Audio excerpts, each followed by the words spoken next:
Hi friends, please subscribe to Amravati Media and press the bell icon for more latest updates.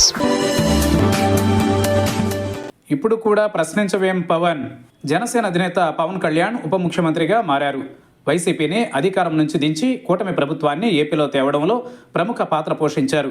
అయితే 10 ఏళ్ల నుంచి ప్రశ్నించడానికే వచ్చానన్న పవన్ కళ్యాణ్ కేవలం జగన్ను మాత్రమే ప్రశ్నిస్తూ పాలనలో లోపం జరిగినా, ప్రభుత్వ వైఫల్యం జరిగినా ఆయన పట్టించుకోవడం లేదు.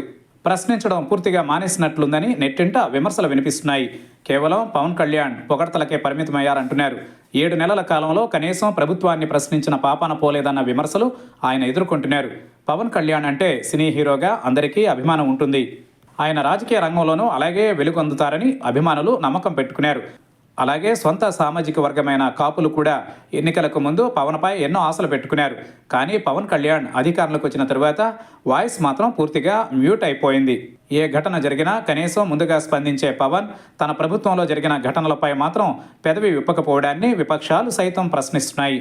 పార్టీ పదవుల విషయం సంగతి పూర్తిగా పక్కన పెట్టేశారని జనసేన నేతలే అంటున్నారు. నామినేటెడ్ పోస్టులలో కూడా తమకు అన్యాయం జరిగిందని నేతలు భావిస్తున్నారు. ఇదే సమయంలో తిరుపతి తొక్కిసలాట జరిగి గంటలు గడుస్తున్నా పవన్ కళ్యాణ్ స్పందించకపోవడంపై నెటిజన్లు ప్రశ్నిస్తున్నారు.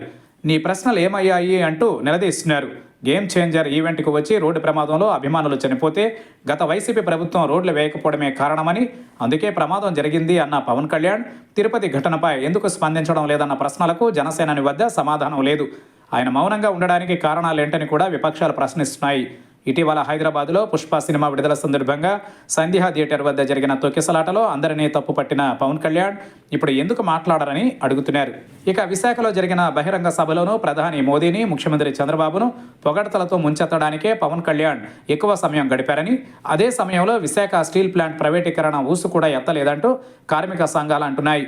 గతంలో విపక్షంలో ఉన్నప్పుడు అప్పటి వైసీపీ ప్రభుత్వమే ప్రైవేటీకరణకు కారణమని పదే పదే విమర్శలు చేయడమే కాకుండా విశాఖకు వెళ్లి కార్మికుల ఆందోళనకు మద్దతు ఇచ్చిన పవన్ కళ్యాణ్కు ప్రధానిని సభలో ఆ విషయం అడగకుండా ఎందుకు ఉన్నారని కార్మిక సంఘాలు నిలదీస్తున్నాయి.